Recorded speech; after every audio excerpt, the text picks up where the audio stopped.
Indiana on the second half. They played really good basketball. They played determined. This was a great game for our sport, for our league. Fortunately, we found a way to make the plays when we needed to. I thought the difference in the game was holding a team that gets 33+% of their offensive rebound, their shots back offensive rebounding wise, to 22% of those. Was, you know, we're not winning this game if we can't control the glass like we were able to tonight. And it really started at the last possession against Oregon. We've been very, I don't want to say lax on our blackouts and our physicality when shots went up. In the last possession, our guys showed that we could be the hammer when we chose to, and I thought for the most part tonight, even the ones they got, it was because the ball bounced a certain way or because they had a numbers advantage. I thought our guys played with great physicality and determination to rebound the ball, and to go 0 for 9 from 3 in the second half and still find a way is a testament of a team that just has belief that they're gonna figure it out. Thank you, Coach. Andrew? Many of these Indiana fans have made it clear they'd like you maybe as their next head coach. Would you have any interest in the job? I mean, first of all, it's flattering when you have the path that I had and have. I'm still on that same path. It's you know, it makes you feel good because what's your competitive advantage as a student manager that transferred in from as a marginal Division II player, and you just think back and it's like, man, you really, all I did was show the great energy and passion for this game and helping people every day, and because of that, I think people always saw something or believed in me, and then you get to this point. But that stuff's crazy. I mean, I love being at Michigan. I love our team. We're fighting like crazy. That's it. I mean, this place is my foundation, but I'm very, very happy at the University of Michigan. Came here to win a game and mission accomplished. Do you have any message to Michigan fans that might be worried right now? I mean, there's nothing I can say that's good. I mean, that's going to make this one way or the other. I love being at Michigan. That hasn't crossed my mind other than just what friends and family have said. And to be honest, I've eliminated all that. So. Thank you. Tony? Yeah, Dusty, back to the game. The big three were the big three. There's kind of a phrase that you need three going into March to make a run. I guess if you can speak to just them all doing things when you needed. Yeah, they made the plays. I mean, I'm sitting here today feeling really, really great about our performance because those guys made big plays down the stretch. And you know, on nights, I still believe, I thought, you know, Reuben Jones made a lot of invisible plays. There were 5 or 10 that jump out that aren't going to be on the stat sheet that contribute to winning. And when you take a back seat and you start looking for guys as they emerge as your go-to guys, it shows great humility and self-awareness. And I think our guys are doing that. But the flip side of it is when those 3 cause an overreaction, we have to trust that they're going to play off that. And I thought they did a nice job of that as well. So very proud of how our guys are growing together. So you do say, I mean, this is kind of a theme, right? The big lead, then the close win. Sometimes you've felt not great after these, but it sounds like today you're feeling good, even though like a 17-point lead in the second half became tied. Yeah, for the most part, I thought we continued to play pretty good basketball. Look, you drop the ball, I don't know what to say. Like, you know, I mean, sometimes stuff happens, and so we're not going to dwell on those possessions, even though those are the plays that ultimately got the snowball moving, right, and going downhill. So we're going to continue to work on being ball strong and playing with greater focus and attention to detail for 40 minutes. But there wasn't ever a time when I felt like, man, we aren't competing at a high level. We missed a blockout or 2, but for the most part, I would say we graded about 90 to 95% of our blockouts. I thought we ran the floor. And even late in the game when our offensive possessions weren't clicking, and I thought their zone was really good, and it changed the tempo of the game and their press. But I thought we did the same thing to them. We forced them to go later clock before they could find what they were looking for. So I thought both teams did a nice job. All 10 players on the court did a nice job of disrupting the rhythm of the game.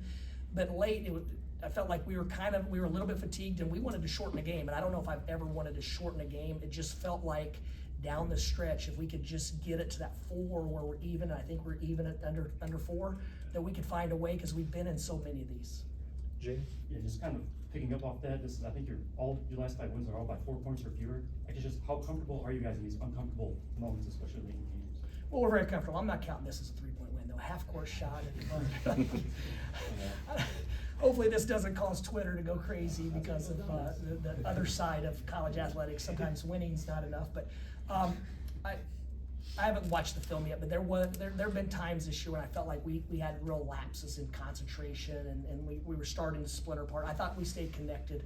I thought our guys, for 40 minutes, were trying to figure out a way to win.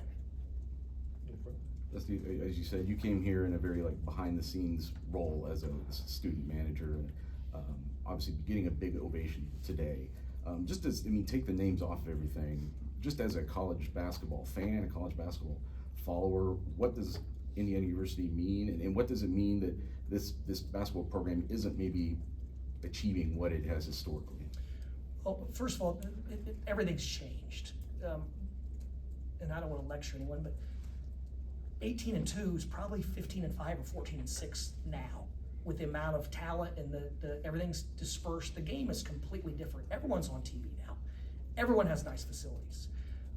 So there's everything's changed about all of this. I mean, do we all agree? It's not like it used to be where, and obviously there's a few still at the top of the mountain, but for the most part, the mountain's continuing to shift a little bit and move in, move out.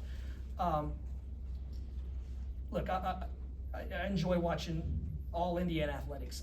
I don't want to comment on what they have going on right because I don't follow that closely anymore. If I turn on the TV on the Big Ten Network and IU soccer's playing in the Final Four, I'm cheering because those guys, I went to school here, but I'm not following it and I'm not setting my calendar to watch IU football if it's on. I love watching it and cheering for those guys that had a wonderful year, but this is an all-encompassing job and I'm focused on us and so every day is a fight but I mean I think they have a good basketball team. If the breaks go a little bit different, then they're going to be one of many teams in the Big Ten tournament, in the Big Ten and the NCAA tournament. Julian? Answer your question. I'm sorry, I get a little tangent. Coach, to follow up on that, what was the day like for you, especially pregame when you're coming into the arena, you're coming off the bus? When you have a chance to take a look at the arena before everyone comes in, can you give me a sense of the homecoming and what it was like for you? I've never been into self-promotion and talking about me. That's the beautiful thing about basketball. I'm on a team, I'm on a coaching staff that made incredible decisions and adjustments that I happen to co-sign, agree with on the fly tonight. And I'm in a locker room with a bunch of guys that contribute to winning. So it's obviously there's a camera as you walk in your face and someone's listening, but we've had that experience before.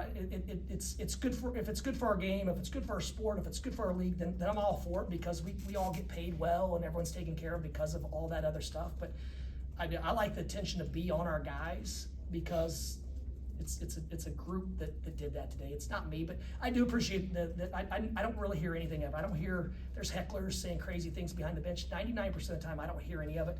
I heard the ovation and I appreciated it because. Just coming, like I said, coming from where I came from to be no other explanation. I didn't score a basket here, and to be shown gratitude like that is yes, it does feel good. Clayton? Thank you. Coach, you talked about the rebounding, but just the loose balls and the level of intensity for 40 minutes. How proud of you were you of that? And considering too, the last time you guys were on the road, it didn't go quite as well. Yeah, well, the first half I thought, to be honest, there were 5 or 10 possessions when I couldn't believe how quick we were to the ball and how we had numerous guys attacking the ball. The second half, we weren't quick as aggressive. There were a couple of just bad caroms and bad bounces too. I thought we probably got a couple fortuitous bounces in the first half. They got a few in the second half to kind of balance that out. But I just thought we had great aggression and purpose when the shot went up. And ultimately, when you play Indiana, I don't want to say the game starts there, but the game starts when they release the ball for a shot. Those 3 guys. I told our guys yesterday, you don't have to check to see if they're going to the offensive glass. Book it. They're going, and so our guards have to rebound down. And I haven't checked to see how many they got tonight, but it looks like all 3 of our starting guards got 4 rebounds each. I would have thought they had 5 or 6, but that's pretty sound, and it was a lower possession game than we typically play. Front? Dusty, just given your ties to the Indiana program, what's your relationship like with Mike Woodson, and what was the build up to this game like for you with everything that kind of happened? I'm very, very good at compartmentalizing what's important, and none of that stuff's important.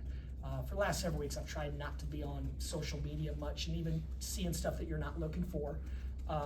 But the build up to it, I've met Coach Woodson several times, a handful of times, and he's a very, very nice man. He was a big time player. I actually sat in on a couple of his coaching staff meetings when he's the coach of the Atlanta Hawks, if memory serves correctly. Bob Donowald Sr. was an assistant coach here, and I worked with his son, and there was a family connection there. So I'd actually watched his staff meetings, a few practices when he was in Atlanta when I was at UAB, because it was a 2-hour drive. But I have nothing but great things to say about the people that have contributed to this program being this program. Andrew? Dusty, what went into the change in the starting lineup, and what's your hope to get at? Several things.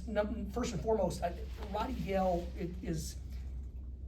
he's played at extremely high level at times, and I think he was having trouble picking his spots. Because if he's ultra aggressive, then Vlad, who shoots 70%, is not getting touches. And Danny's not in the pick and roll when the game slows down. So it's more just a matter of like, hey Roddy, what do you think about coming off the bench? And to be honest, I wish it was an original thought. I was watching a Kevin Durant interview a few weeks ago when Brad Bill came off the bench, and he was talking about, hey, how it's very difficult for Beal to play with Booker and Durant because they're going to get shots, they're going to get touches. So Bill didn't know when he was going to get his shots, and he was going to get his touches. So it made me think of Roddy at that time, and we've been kind of chewing on it for a few weeks, and just thought this was a good opportunity.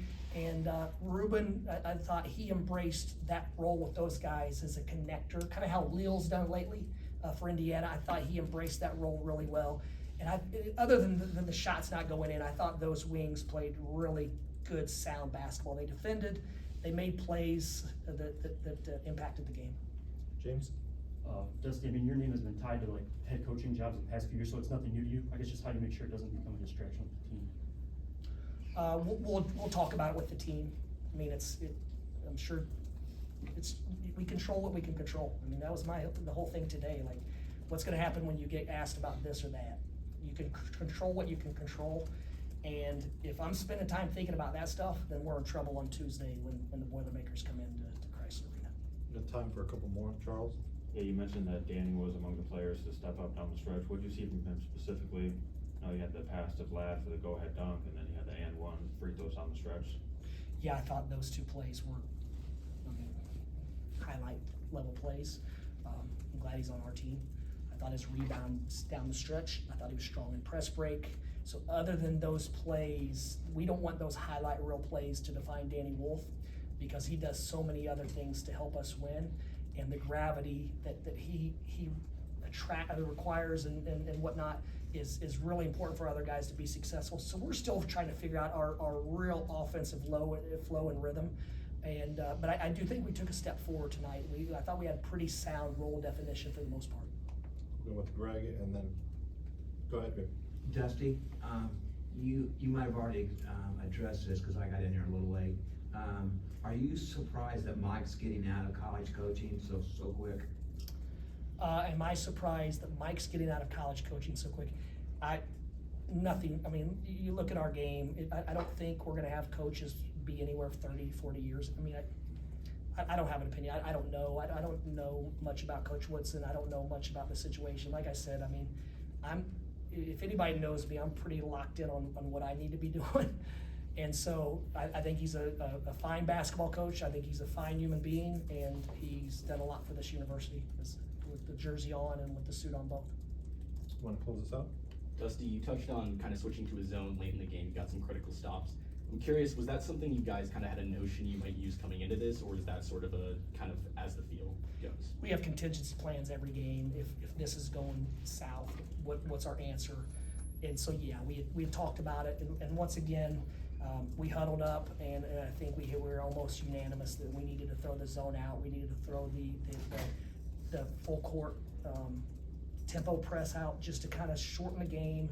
Hopefully they wouldn't be able to get to where, because a lot of times it's if you're trying to get it to somewhere or someplace, then if you can just disrupt the flow, the guy that's supposed to be screening's in the wrong corner, it messes up the timing and rhythm of the game, and that was our objective. Okay, Coach, I'm gonna do it. Thank you, guys.